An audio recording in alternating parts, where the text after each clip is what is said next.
এক বৰ্ণাঢ্য আয়োজনেৰে এইবুলি কৃষক শ্ৰমিক দিৱস পালন কৰা হৈছে। অসম চৰকাৰৰ কৃষি বিভাগ, দৰং জিলা প্ৰশাসন আৰু দৰং ৰাইজৰ সহযোগত আয়োজিত এই অমৃতকালৰ এক বৰ্ণাঢ্য আয়োজন কৃষক শ্ৰমিক দিৱস আৰু ৰাইজ মেলা আপোনালোক আটাইকে উক্ত অনুষ্ঠানলৈ সাদৰেৰে আমন্ত্ৰণ জনাইছে। উদ্যোগসকলৰ তথা আজিৰ পৰা আৰম্ভ হ'বলগীয়া অনুষ্ঠান 29 জানুৱাৰী পৰ্যন্ত অব্যাহত থাকিব। অসম চৰকাৰৰ কৃষি বিভাগৰ অসম চৰকাৰৰ কৃষি বিভাগ আৰু পশুপালন পশু চিকিৎসা বিভাগৰ যুটীয়া উদ্যোগত ৭৫ সংখ্যক গণতন্ত্ৰ দিৱস উপলক্ষে প্ৰতীক পথ প্ৰদৰ্শন।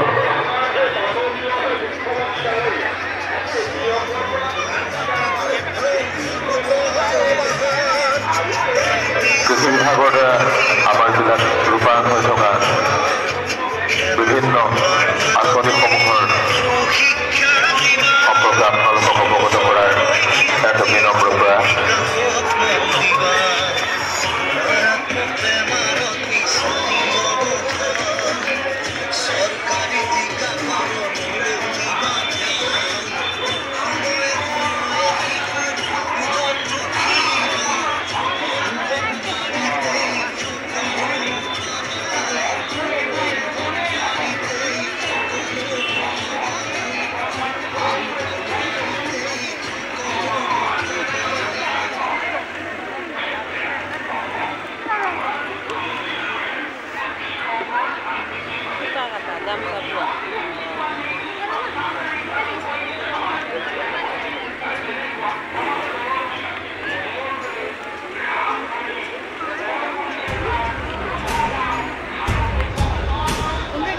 গাড়ীখন তেল পালে গৈছে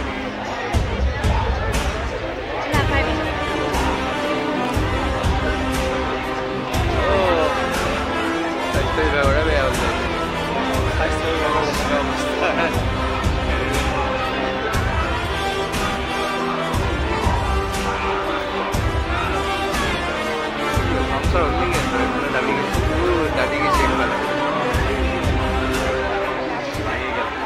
আৰু এই আমি সমুদ্ৰ মাৰ্চ ৰাষ্ট্ৰত অংশগ্ৰহণ কৰা প্ৰতিগৰাকী অংশগ্ৰহণকাৰী দৰং জিলা প্ৰশাসনৰ তৰফৰ কৃতজ্ঞতাৰে ধন্যবাদ জ্ঞাপন কৰিছোঁ। প্ৰথমে আপোনালোকে দেখাইছোঁ জিলা উদ্যোগ আৰু বাণিজ্য বিভাগে যুৱক যুৱতীসকলৰ স্বাৱলম্বনৰ বাট মুকলি কৰি দিছে। স্বাৱলম্বী জীৱন যাপনৰ বাবে ক্ষুদ্ৰ আৰু উপান্তৰ উদ্যোগ স্থাপনৰ উদগনি যোগোৱা হৈছে। বিভিন্ন আত্মনিৰ্ভৰশীল কামেৰে স্বনিয়োজনৰ যি ব্যৱস্থাসমূহ তাকে এই প্ৰতিপদযোগে প্ৰদৰ্শন কৰা হৈছে। তাৰপিছতে জিলা দুৰ্যোগ ব্যৱস্থাপনা প্ৰাধিকৰণ DDMA আৰু চিভিল ডিফেন্স এই বিভাগৰ প্ৰতীক প্ৰদান কৰিছে।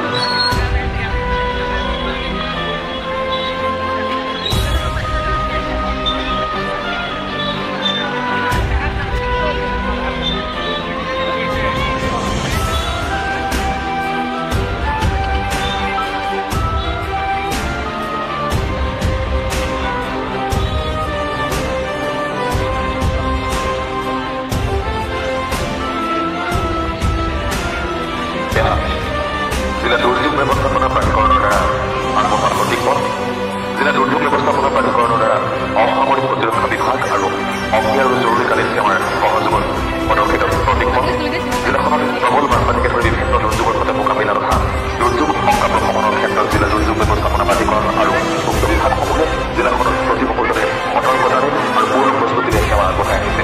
এখন সুৰক্ষিত জিলা হিচাপে মানুহ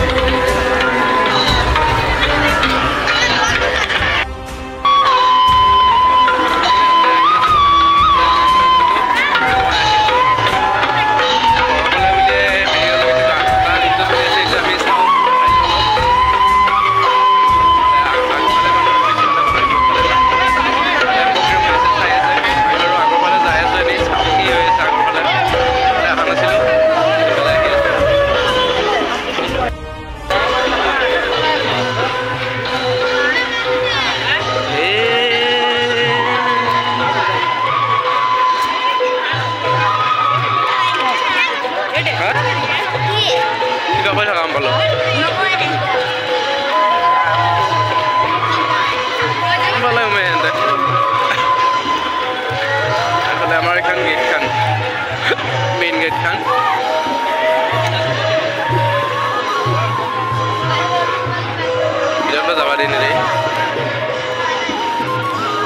নাই আমাৰ এলাও নাই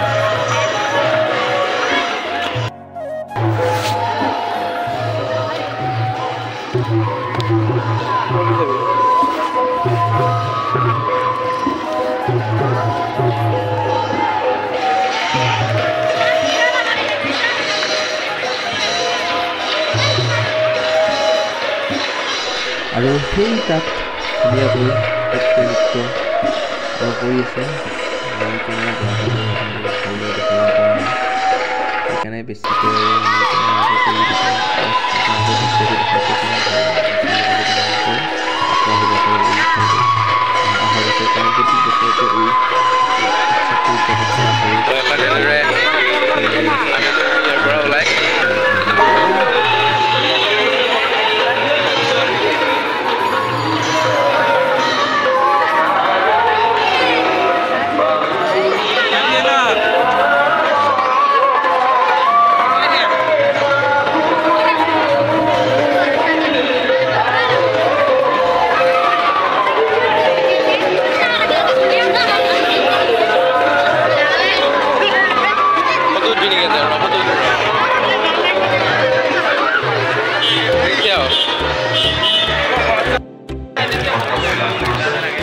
ওলাই গাড়ী পাৰ্কিং আছে তালৈ যাওঁ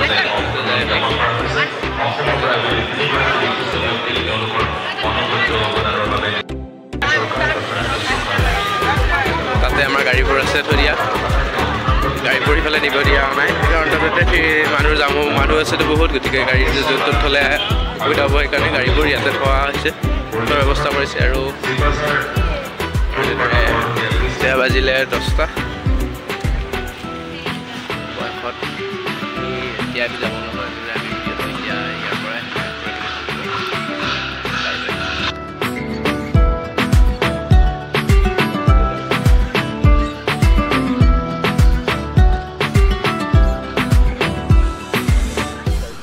অৱশেষত ভিডিঅ'টো ইমানতে শেষ কৰিলোঁ কেনে পালে ভিডিঅ'টো ক'ব চাব গোটেই শেষলৈ চাব চাই পেলাই ক'ব স্ক্ৰিপ্ট কেনে লাগিলে যদি আৰু কমেণ্টো কৰিব যদি ভাল হৈছে শ্বেয়াৰ কৰিব আৰু ইয়াতে কৈ ভিডিঅ'টো মই ইমানতে সামৰিলোঁ আৰু দিয়ক বাই বাই ধন্যবাদ ভিডিঅ'টো ইমানখিনি চোৱাৰ বাবে